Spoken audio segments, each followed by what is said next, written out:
Thank you all very much indeed for coming along this evening, and welcome to West Notts College. My name is Sally Dodsley. I'm the HE manager here at the college and one of the 12 partners that are part of the NEMCON network. I'd like to take the opportunity to welcome you here to West Notts on behalf of NEMCON and also the college. So thank you all very much for coming along this evening to find out what NEMCON's about and what we are able to provide for you and for your students. What you'll also find this evening are some of our student advocates. You've probably noticed by what they're wearing. They've got the NEMCON logo t-shirts on, but you'll tell that they're sports students from the fact that most of them are in shorts, and also from criminal justice programmes. So please, if you want to have a chat with any of our student advocates, they're on HE programmes, university level study here. You can have a chat to them about how they've progressed, what's happened here, how they've moved into university level study, but in a very different environment, in a college-based environment. So please feel free to have a chat to them. They're expecting it, so please do exploit that if you can. So on to this evening. We will be twittering, tweeting, engaging in social media. So please, if you would like to engage in Twitter at all this evening, we're going to use the hashtag NEMCON Launch. Please feel free to use that and talk about what's going on this evening. You're most welcome to do that and engage with us on social media. This evening, how things will run. So in just a moment, I'm going to invite David Woolley to the stage. David is the, I've got to get my notes, I'm so sorry, is the head of school for college and community outreach at Nottingham Trent University. He's also the chair of the NEMCON network. So he's going to spend a few minutes just talking about what NEMCON is and the services that we are able to provide for you, and hopefully what we are trying to achieve through the delivery of the project. After that, David will then be inviting Johnny Mitchell to come along and deliver our keynote speech. We are very lucky and very happy that he has agreed to come along this evening and talk to us about widening participation and the importance of HE and encouraging students to access that through their school studies. After that, there's a question and answer session. So you've got an opportunity to ask questions both of David and Johnny. Apologies, David. Johnny might be a bit more popular, but we'll see how it goes. So please don't rush off. Do use the opportunity to ask questions. Feel free to ask questions at the end there. So thank you again for coming. I really appreciate seeing you all here, and I do hope that we are able to give you a little bit of extra information and advice about how we're moving forwards with widening participation across the North East Midlands. David. So as Sally just said, I'm the chair of NEMCON. NEMCON is the North East Midlands Collaborative Outreach Network, and it is part of the HEFCE Initiative National Networks for Collaborative Outreach. There are around 35 of these in the country. Most regional, a couple of national ones, and a lot of them focusing on many different things. The NEMCON network has 12 partners, 4 universities, one of which lead the network, University of Derby, and 8 colleges of further education, which have higher education provision. And that is particularly important because that gives our network a distinct flavour. We're going to focus exclusively, but the focus of the network will be on HE in FE. Now, there are 2 main benefits to NEMCON. First one is that it has a SPOC, a single point of contact. Now, as with many things in life, there isn't actually a shortage of outreach or advice and guidance in the region. There's quite a lot of it. A lot of it means sometimes it is overwhelming, and if you want to engage with this and you want to find out what's out there, where do you go? Well, you could ring round all the universities or the colleges and find out what's on offer. Or you could just go straight to the SPOC, and that location, it is both a person, who I'm going to introduce, Sabina, if you want to. Sabina is the person who's the SPOC. It's both a person and it is a website which lists all of the outreach activities of all the partner institutions. Now, if you already have a decent relationship with an outreach provider, by all means keep it. As a university, I want to have good links with local schools. If we have a link which is already working, I want to maintain it.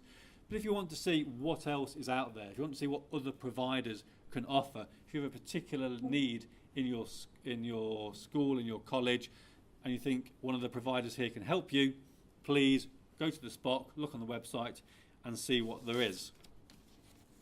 The other benefit of NEMCON is through the funding from HEFGE, there will be a range of new activities. These activities are both network activities with the focus on HE and FE, and some of the things we've been discussing are CPD events for teachers to help find out more about the options doing HE and FE colleges. Alumni networks have been discussed. Family suppers, which is an activity where we'll bring the whole family into an institution, give them supper, as it says on the tin, but also introduce the whole family to the concepts of higher education.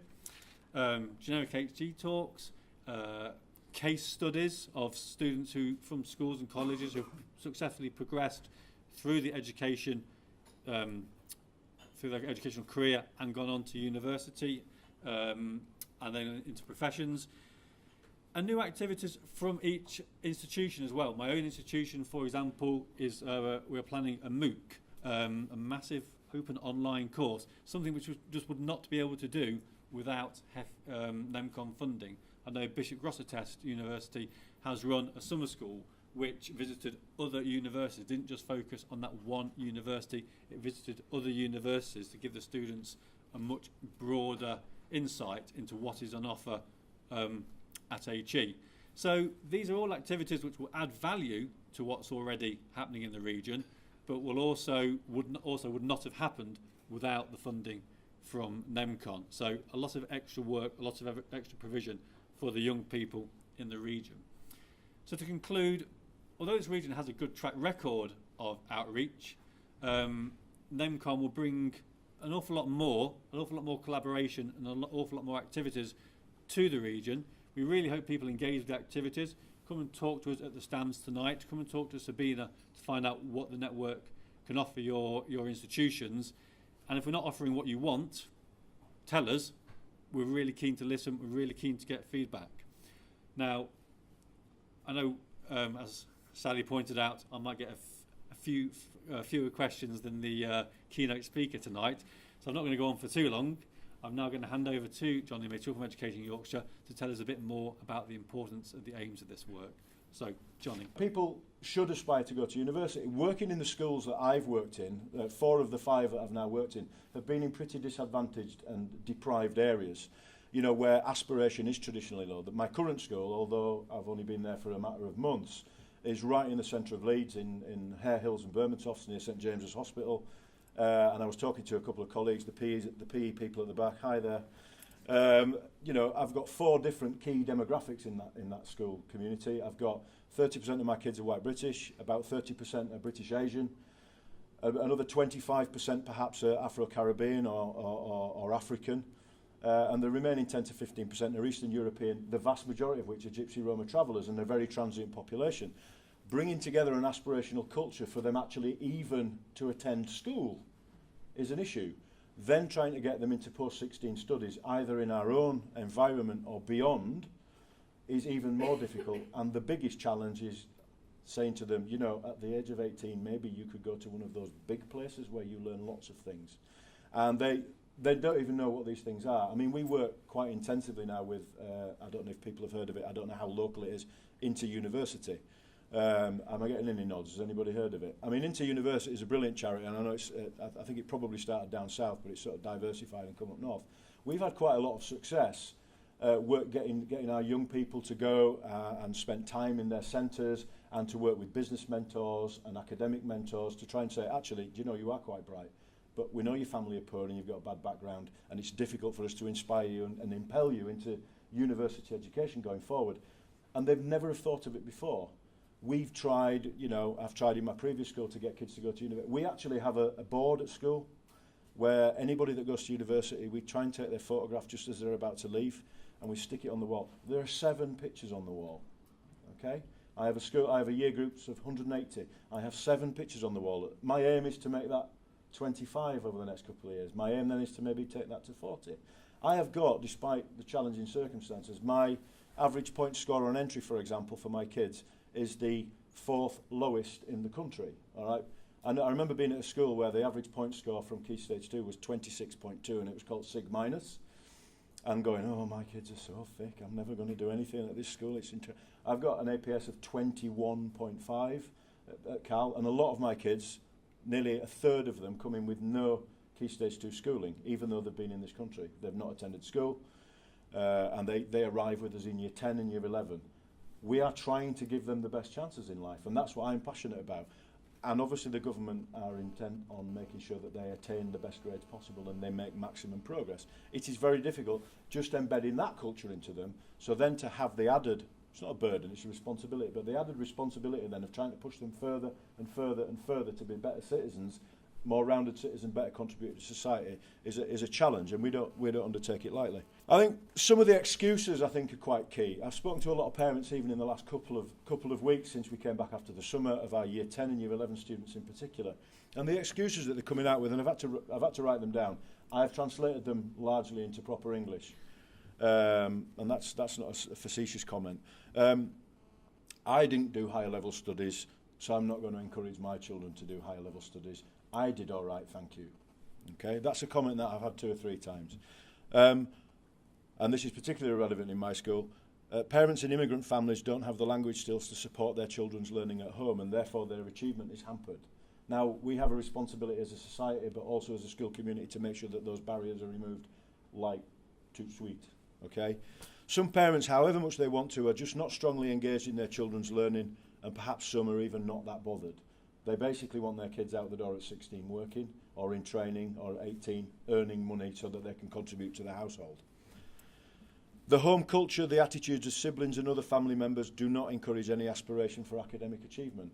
There is still a culture in some of the schools where I have worked where actually being bright, being intelligent and progressing academically or even socially is frowned upon. And I know some of you will look at that and think that can't be possible in this day and age, and it is. It genuinely is. And very few of those kids ever emerge from the other side at 18 or 19 and actually go on to further studies at university or like. Most homes, and this is very, very relevant for my community, most homes are overcrowded. Most of my kids do not have anywhere to independently study. As a result of which I have to keep my school open until 8 o'clock on an evening.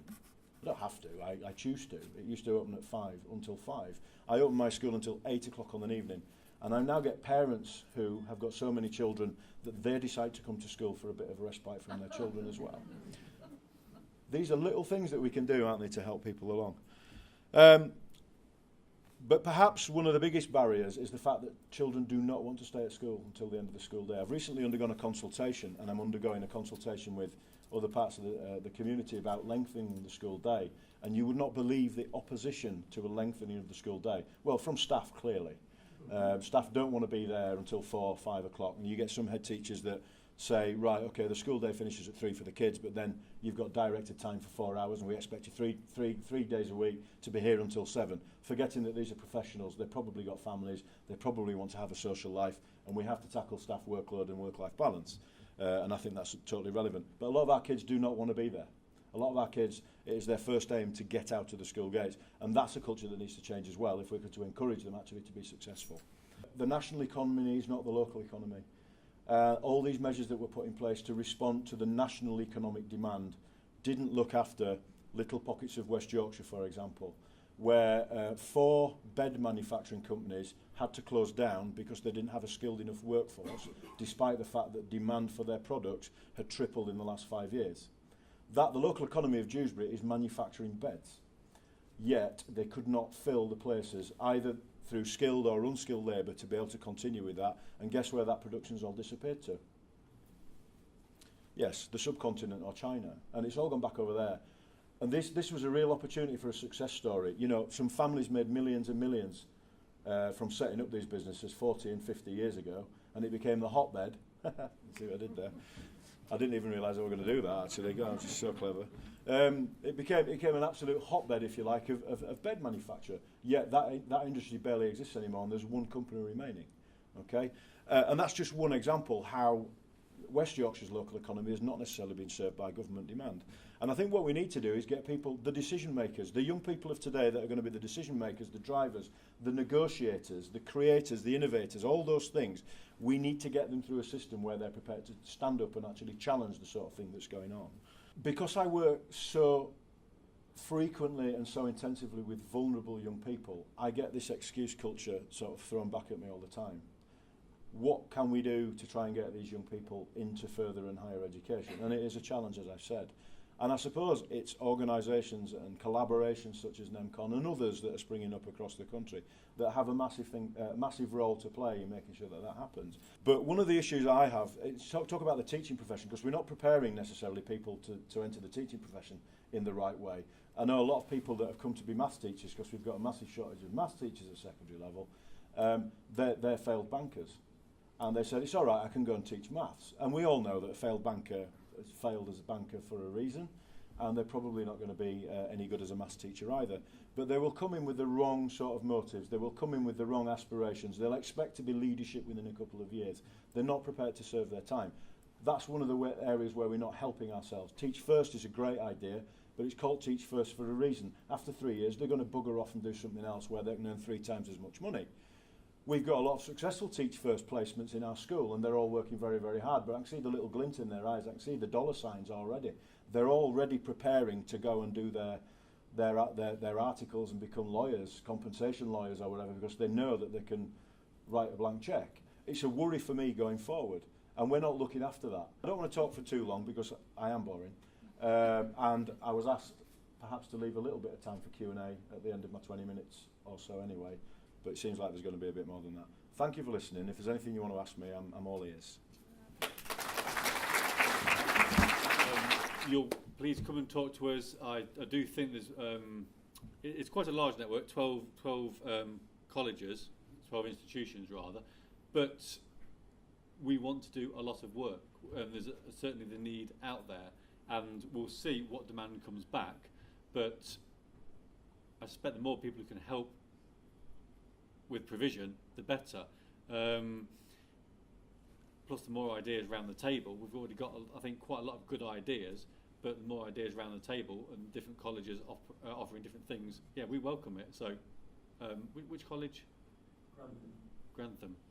Yeah, we'll have a chat afterwards. There's always room. There's a facetious answer to that as well. If you've got to spend the funding by next Christmas and you're struggling, you can always give me it, because I'm facing budget cuts as well. I think the second thing is, I think there might be a little bit of a misconception about the fact that these are the families that won't have smartphones. These are the families that are more likely to have smartphones, because they put that above everything else. They don't have food on the table, but they've got all the mod cons. And it's not a stereotype. I mean, I see it all the time, you know. All these kids on free school meals that come and actually say, I've spent my free school meals money and I'm still hungry, sir, will you lend me £1? And then the newest iPhone comes out of the pocket. I just tell my mum thanks, you know. But I think you're right. You know, Aim Higher was fabulous. I mean, Aim Higher was fabulous, and every school, unless I'm mistaken, every school employed an Aim Higher coordinator, or certainly pooled an Aim Higher coordinator, and their success, I think their success was marked actually, and it's all again funding.